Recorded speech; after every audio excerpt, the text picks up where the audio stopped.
Hi, I'm Chris Darpino. This is Animal House. We're at Gatorland, and man, do we have a tale for you.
Hi everybody, it's Chris Darpino, it's Animal House. We're down here in Orlando, Florida at Gatorland, and I'm here with the Dean of Alligator Wrestling. That's about it. That's about it?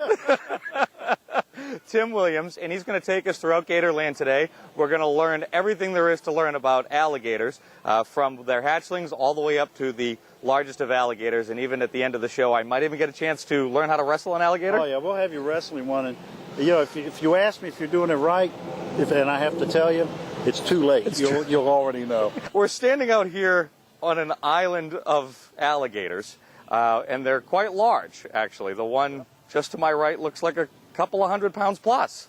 Oh, this is probably 600 to 700 pounds over here. These are such remarkable animals too.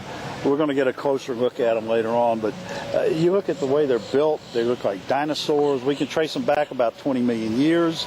That's a long time being around, you know. And one of the things I think is interesting is where the name alligator came from. It actually got started, as best we can tell, by Christopher Columbus. Really? He got over here, and in the New World, if you will, and he saw this animal, and he didn't know what it was, so he called it the only thing he could think of in Spanish, and that was el lagarto. And el lagarto means the lizard in Spanish, and as the European settlers came in, el lagarto became alligato, and then alligato became rolled into alligator. So it all goes back to those early roots. All the way back to Christopher Columbus. Imagine that. Yeah. So we're standing out here. The obvious has got to be asked. We've got at least one behind us. We have several, including a couple of crocodiles. Okay. And we have 1, 2, 3, 4 right within a couple of feet of us. Uh-huh. Why do they not care we're here? Oh, they care. They care. How much do they care? Well, the secret is, having worked with these animals for a long time, I know when to run. So when you run, all you got to do is try to follow. That's it. No, actually, they're not considering us food at this point. We're not a food item. We're a big animal, and they don't want to waste energy on it. Right now, all they're concerned with is catching the rays, sitting out in this beautiful sunshine here in Florida, and they listen to the news. We pipe it out here. They hear that 2 and 3 and 20 degrees below zero stuff going on up north. So they're just the happiest guys in the world. They're happy. But this is what they do. They bask and catch the rays, try to get their temperatures up so they can stay warm through the night. And the odds of them coming after us are pretty slim. But we don't want to give anybody the false impression that these are not big, large, powerful, dangerous animals. I don't recommend anybody doing this. So I bring you out here. We don't recommend. I think it's interesting. We're out here with giants. How old are these? These could be anywhere from 40 to 60 years of age, and that's about how long an alligator or crocodile lives. But you see these giant animals, and we're up close to them. We're personal with them, and it's hard to believe that they start out from an egg they're just little teeny fellas. A little guy. Here, you can hang on to him. Okay. Hold him right there and let him just rest in your hand. Hold his tail. And that, if it's a male gator, is going to grow up to be like this monster sitting over here. And this little guy weighs, what, a couple ounces? Oh, a few ounces. And he's got teeth. If he bites you, just holler. But he's not. They're not going to attack because they just don't want to spend that energy. In the wild, a big, large gator like this might eat 6 or 8 times a year. So the fact that they're out there doesn't mean they're waiting for people to come along. They're an opportunity feeder, and they usually like to eat smaller things. If they can catch a large animal or find one that's injured or something, they'll kill it and eat it up. Crocodiles are a little different, a little more aggressive, but a big alligator like this, just eating a few times a year is not imposing a huge threat, because he's not trying to burn off energy like mammals do. He's sitting there enjoying being a reptile. The biggest problem we have with them in the wild is people going out and feed them. You walk out and start throwing food to these animals, especially in a wild setting, and they learn their names. They'll come right up to you looking for food. And when we bring food out here in the buckets, they come, oh, this place becomes, we couldn't stand here. Really? And they will grab you. They'll grab your feet, they'll grab your hands, they'll grab whatever, because they're going to eat. And when you consider that animal as big as he is, with a bite of over 3,000 pounds per square inch, I mean, that'll crush bones. They've got large teeth. There's a lot of damage is going to be done. To give the viewers at home an idea of how much 3,000 pounds per square inch really is, the human's clavicle can break with 10 pounds of pressure. And that's your collarbone, 10 pounds. And these have 3,000 pounds per square inch. So you get bit by one of these, you're going to have a really bad day. You've got, your day just started going downhill. So we don't want to give anybody that false impression. What we're doing right now is extremely dangerous, very dangerous. These gators know us, they know people. They actually probably are hoping we've got food. And but the fact that we don't is okay. They're basking, they're enjoying the sunshine. Sure. But in the wild, you normally couldn't get this close. But you know what we need to do? We need to go get you closer to gators, because they've got some things that a lot of folks don't realize they have. They've got a lot of things that we have that people don't know. Well, let's go see. You want to go do that? The door behind us says Chester. What is Chester, and what's special about Chester? Chester was a wild-caught gator in Hillsborough County. He was eating dogs.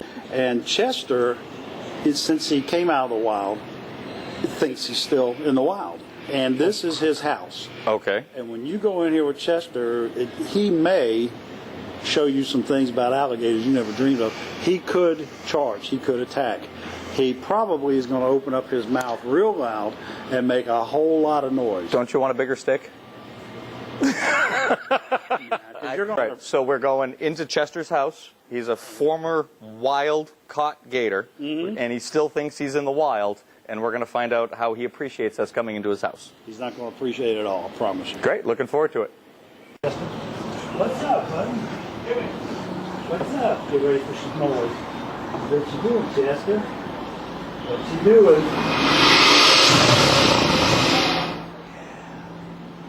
What up, big guy? What up, big guy?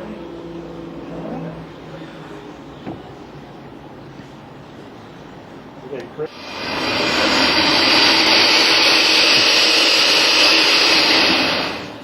He doesn't seem happy. He's not real happy with us, and he's also, you notice his body position, his posturing there, he's ready to lunge. How much does Chester weigh? Chester, I think right now we've got him at over 1,000 pounds, and he's just such an interesting animal. He's beautiful. We're going to try to get him now. He may lunge. Step back a little bit, because he may lunge at us. Chester, my stand up. Easy, buddy. Easy, buddy. Easy, buddy. See this big jowl right here? Yep. That's not fat. What that is muscle that controls that bottom jaw. Believe it or not, his bottom jaw probably weighs somewhere around 40 pounds without the meat. And you see the size of those teeth. He bites you. He owns you. Yeah. You're not getting away from him unless he decides to let you go. Let's see the power in this. Ready? Oh, that wasn't good one, Chester. I see better.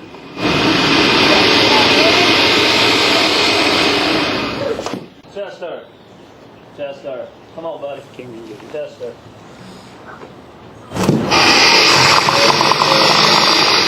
Good boy. Good boy, Chester. Okay, so Dennis introduced us to Chester, and now he's going to introduce us to another special gator here Now, to the average person, they're just going to say it's an albino alligator, and that's not correct. That is not correct. This alligator is actually a leucistic alligator. It's a different type of gene mutation. Down to him. And what is, as you'll notice, that there is some pigmentation of a normal alligator still on this alligator. If it was an albino, he would have no pigmentation whatsoever, and his eyes would be pink. In this case, he does have some pigmentation of a normal alligator, and his eyes are blue. So these guys are much more rare.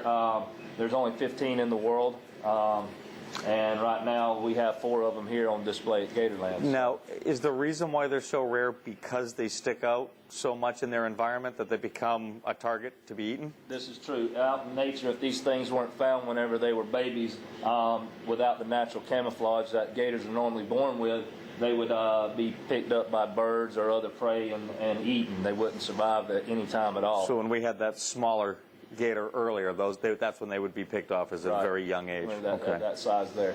Okay. How old is this one? This guy's 23 years old. They were born in Louisiana in a swamp just outside of Louisiana there, and it's good that he came upon them. So we actually have these animals on display today, to have an example of what a leucistic alligator looks like. Other than the genetic mutation, is there any difference in these alligators than an average alligator? No, sir. They're just like a regular alligator, just whiter. Just wider. Yeah. Okay, and you're gonna feed him? I'm gonna try to get him to come up. Come on, Trezos. Come on, buddy. Come on. Come on up. Come on, Trezos. Up. Trezos, up. Come on, Trezos. Come on, up. You have to come up. Come on. Come on, Trezos. Up. Up. Stand up for me, buddy. Stand up. Up. Up. Up. Up. One more time. Come on. No, that's the porch. Come on. Up, Trezos. Trezos, up. Trezos, up. Trezos. There you go. Now, basically, it works the same way with the conditioning. That's why we had you change areas. What we're working him to do is where he'll actually come up here onto the porch, and then I want him to get where he'll lay here. Now, that's part of the reinforcement, is getting to come this far. Now, as the weeks progress, I'll have him come further and further up. That way, I can eventually get him where I want him to be at and reward him with food, and that's the way they become conditioned to being where they're supposed to be at. As a dog trainer, one of the things that we do is do positive reinforcement training. Now, you used verbal cues as well, so at a certain point, you're just going to be able to say Trezos up, and he's going to perform. Right. So that's amazing. Well, Dennis, thank you for letting us meet Trezos. Very good. And we're going to be seeing you in a little while, I hear, too. Is that correct? Sir. We're going to go do a thing called Adventure Hour. Adventure Hour sounds fun to me. Let's check it out.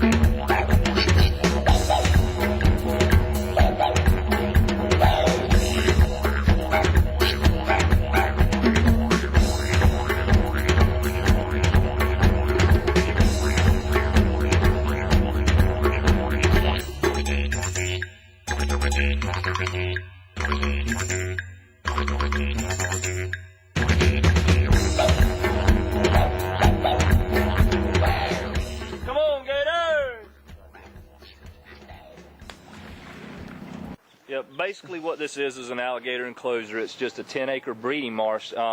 This is basically where we do a lot of our egg collection to restock or to trade off for other animals and that kind of stuff with different zoos and that kind of thing.